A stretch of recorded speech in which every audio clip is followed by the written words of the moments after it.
Maratón. La historia nos cuenta que fue una gran victoria de los griegos contra los persas.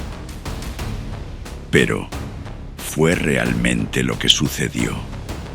En el siglo VI a.C., las prósperas ciudades griegas de Jonia cayeron bajo el dominio del imperio persa, que instauró tiranos al frente de ellas.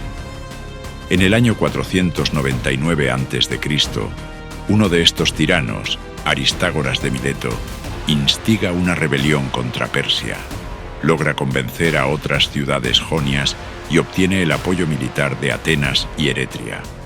Su objetivo: Sardes, capital de la satrapía persa, gobernada por Artafernes, hermano del rey Darío. La zona baja de la ciudad fue conquistada. Las fuerzas persas se refugiaron en la Acrópolis, retomaron la iniciativa y expulsaron a los griegos de la ciudad. Los griegos se retiraron a Éfeso, en donde serían derrotados por las tropas persas en el 498 a.C. La rebelión se extendió por el Asia Menor, el Helesponto e incluso a Chipre. Los persas dedicarían los siguientes 2 años a sofocar la rebelión. En la batalla naval del Lade, la flota jonia fue derrotada por la persa y finalmente la ciudad instigadora, Mileto, fue sitiada, arrasada y sus habitantes deportados a Susa.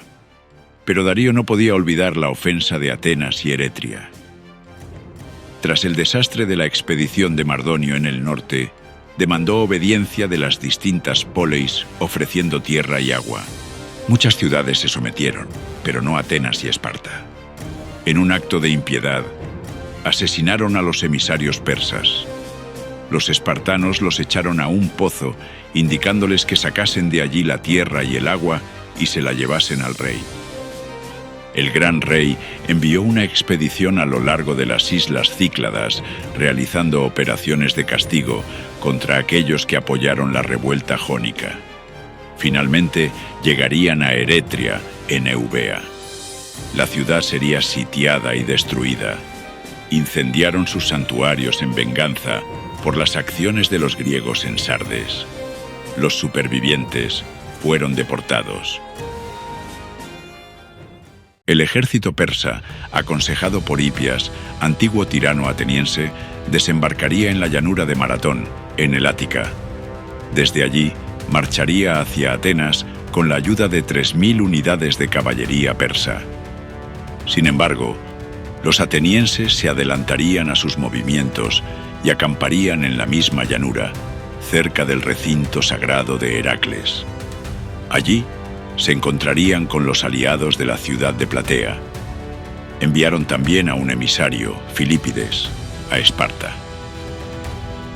La ayuda no llegaría hasta días después de la batalla. Durante varios días, ambos ejércitos se tantearon. Los persas situados más cerca a las marismas y los griegos en la zona de la llanura, bloqueando la salida del paso hacia Atenas. Uno de los 10 generales griegos, Milcíades, convenció al arconte Polemarco, Calímaco, para no esperar más. Los griegos atacaron de forma frontal las líneas persas.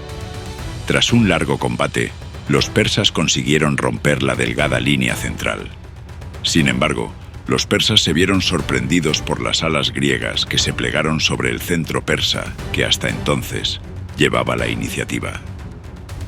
Los persas huyeron entonces hacia sus naves y los griegos los persiguieron a la carrera. Al llegar a su campamento, los griegos intentaron quemar o apoderarse de las pocas naves persas que quedaban. Heródoto dice que los persas perdieron 6.400 hombres, mientras que las bajas entre los griegos fueron 192 atenienses y 11 de Platea. La flota persa rodeó toda el Ática y trató de desembarcar en las proximidades de Atenas, pero se encontró con el ejército ateniense, que había vuelto rápidamente de Maratón por tierra, pudiendo así evitar su desembarco. Debido a la cercanía del invierno y a la sensación de haber realizado su misión, la flota persa regresó a Asia.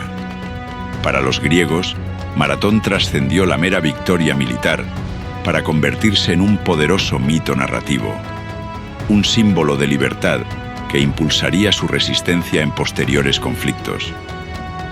Desde la perspectiva persa, aunque no fue un éxito rotundo, la expedición había logrado castigar a Eretria, demostrar su dominio naval en el Egeo y sentar un precedente para futuras campañas.